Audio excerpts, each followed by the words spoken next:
Praise the lord, హల్లెలూయా. దేవునికి స్తోత్రం. పరిశుద్ధ నామమునకు మహిమ కలుగును. క్రీస్తునందు ప్రియులైన దైవ సంగతులు, స్నేహితులు, విశ్వాసులు, సహోదరి సహోదరులు కార్యక్రమాన్ని వీక్షిస్తున్నారు. ప్రోత్సహిస్తున్నారు.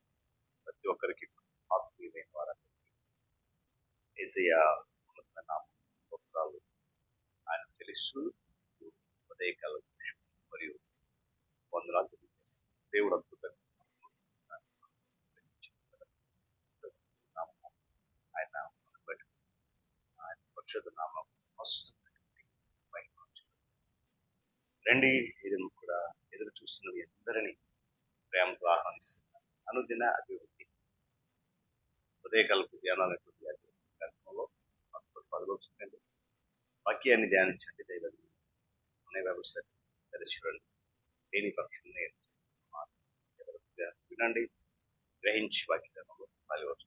నేటి దిన ధ్యానం ప్రకటన 22వ అధ్యాయం 2వ వాక్యం. ఇదిగో త్వరగా వచ్చున్నాను, వాని క్రియల చొప్పున ప్రతి వానికి ఇచ్చుటకు నేను సిద్ధపరిచిన జీవితము నా యొద్ద ఉన్నది. దేవుడు పరిశుద్ధ లేఖను మాత్రం మనందరి కొరకు నియమించారు. ప్రార్థన తిరిగి నూతన ఉదయకలసిన ఆధిక్యత ధన్యత కొరకు ఉన్నదా ఆయన ఇది నమ్మకం నడిపించబోతున్నందుకు స్తోత్రాలు దీవెనతో నింపండి. మహిమ యేసు వారి సంస్కృతి పిల్లగా చదివినటువంటి మాట ఎందుకంటే చాలా సందర్భంలో ఇదిగో నేను త్వరగా వస్తున్నాను. ఎవరు చెప్పిన మాట? వంశం చెప్పిన మాట కాదు. కేవలం యేసుక్రీస్తు ప్రభువు వారు స్పష్టంగా చెప్పాడు. యోహాను సువార్త వెళ్తున్నాం, మరలా తిరిగి వస్తాను. విచారకరమైన విషయం ఏంటంటే యేసుక్రీస్తు ప్రభు వారి యొక్క రెండవ రాకడను గురించి క్రైస్తవ సమాజంలో ఉన్నటువంటి ఆత్మీయులుగా పిలువబడుతున్న వారు ఎవరు కూడా ఎక్కువగా మాట్లాడారు. పిల్లల ఒక విషయం మనం గమనించాం. మనము ఆయనను నమ్మినా ఆయన నమ్మకపోయినా, ఆయన రాకడ కొరకు ఎవరు ఎదురు చూసినా ఎదురు చూడకపోయినా ఆయన మాత్రం రావడం జరుగుతుంది. ఆయన ఎప్పుడు వస్తారో ఎవరికి పొందున్న తండ్రికి మాత్రమే ఆ సమయం. అయితే ఆయన దొంగ వలె అంటే మనం ఎవ్వరం కూడా ఎదురు చూడనటువంటి సమయం. క్రీస్తు ఇప్పుడే రాడు అని అనుకుని మన పనిలో మనం ఉన్నప్పుడే చాలా మందిలో ఒక ఆశ్చర్యమైనటువంటి ప్రశ్న ఎదురవుతూ ఉంటుంది. ఏంటనంటే అసలు ఎందుకు క్రీస్తు రావాలి? రావాల్సిన అవసరం వచ్చింది కదా. అంటే ఆయన తన ప్రజలను వారి కొరకు ఏర్పాటు చేసినటువంటి నిత్య గృహంలోనికి తీసుకువెళ్ళడమే దాని ప్రాథమికమైన ఉద్దేశం. తాను ఎక్కడ ఉంటాడో అక్కడే మనమును కూడా నేను ఉండు స్థలంలో మీరు ఉండులాగున అంటాడు. అంతేకాకుండా తనకు విధేయులుగా నడుచుకున్నటువంటి వారికి వారు చేసేటువంటి క్రియలకు తగిన బహుమానులు ఇవ్వడానికి, తనను తృణీకరించిన వారికి తీర్పు తీర్చడానికి కూడా ఆయన వస్తారు. హల్లెలూయా. అయితే ఇక్కడ ఒక విషయం గమనించాలి. బహుమానం తీసుకోవడానికి సిద్ధంగా ఉండవా, తీర్పు తీసుకోవడానికి సిద్ధంగా ఉండవా ఆలోచిస్తారు. రెండవ రాకడ యొక్క సూచనలో నేటికి కూడా ఒకదాని వెంట ఒక ప్రత్యక్షం అవుతా ఉన్నాయి. ఒక ప్రాముఖ్యమైనటువంటి గుర్తు ఏంటంటే అనేకుల ప్రేమ దేవుని మీద మరియు ఆయన కుమారుడును లోక రక్షకుడైన యేసుక్రీస్తు వారి మీద ఉంచినటువంటి నిజ విశ్వాసము నిలుచునా అనే ప్రశ్న కూడా ఉత్పన్నమవుతుంది. ఇలా మనుష్య కుమారుడు వచ్చినప్పుడు భూమి మీద విశ్వాసం కనుగొనడా అనే స్వయంగా యేసు ప్రభు వారు అడిగారు.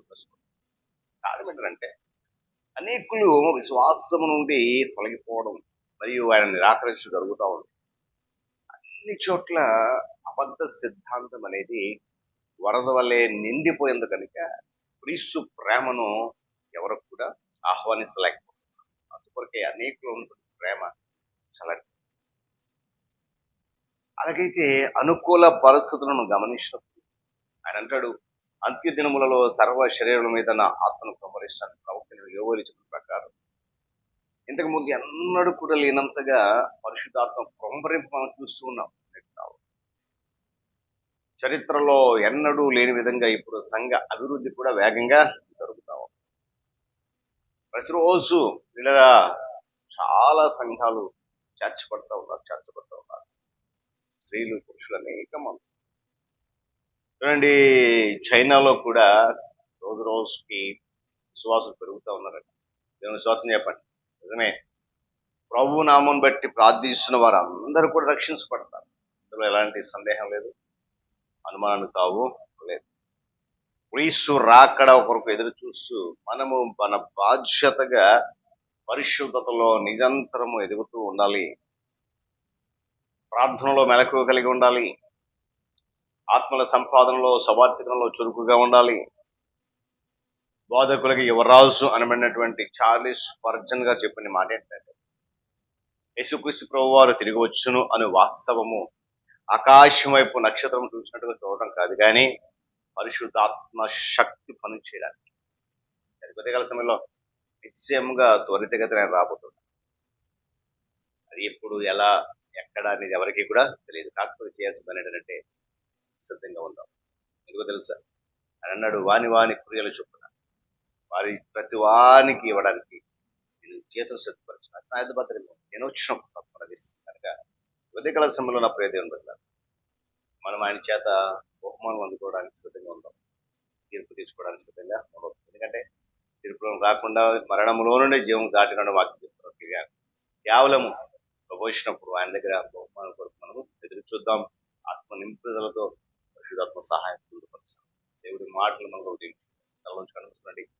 ప్రార్థన చేద్దాం. మహాగణుడా, మహోన్నతుని పొందనాలు. ఉదయకాలం విలువైన మాట విన్నాం. నిజమే, వాడు వారు ఒకసారి వచ్చినప్పుడు నా తండ్రి గొర్రె పిల్లగా ఆయనను వధించి సిలువకు బలి అర్పణగా మనుషుల చేత మీరు ఆ కార్యం జరిగించారు. మరలా మా కొరకు రెండవ రాకడ పంపబోతున్నారు. ఆ సమయము కాలం మీకు తెలుసు. అయితే ఆయన వచ్చినప్పుడు నేను సిద్ధపడి ఆయనతో పాటు ఎత్తబడడానికి సంస్కృతులుగా మా ప్రయాణం ముందు కొనసాగి ప్రార్థన ఇచ్చాను. చెప్పిన మాట అందరి హృదయంలో ఫలింపచ్చు. కార్యక్రమం మరింత దీవెనకరంగా మార్చు. యేసు నామములో ఆమేన్. దేవుని దీవెన, ఆయన సన్నిధి కాపుదల సదాకాలం మనందరికీ తోడేడు నడిపించుకుంటాను. ఆమేన్.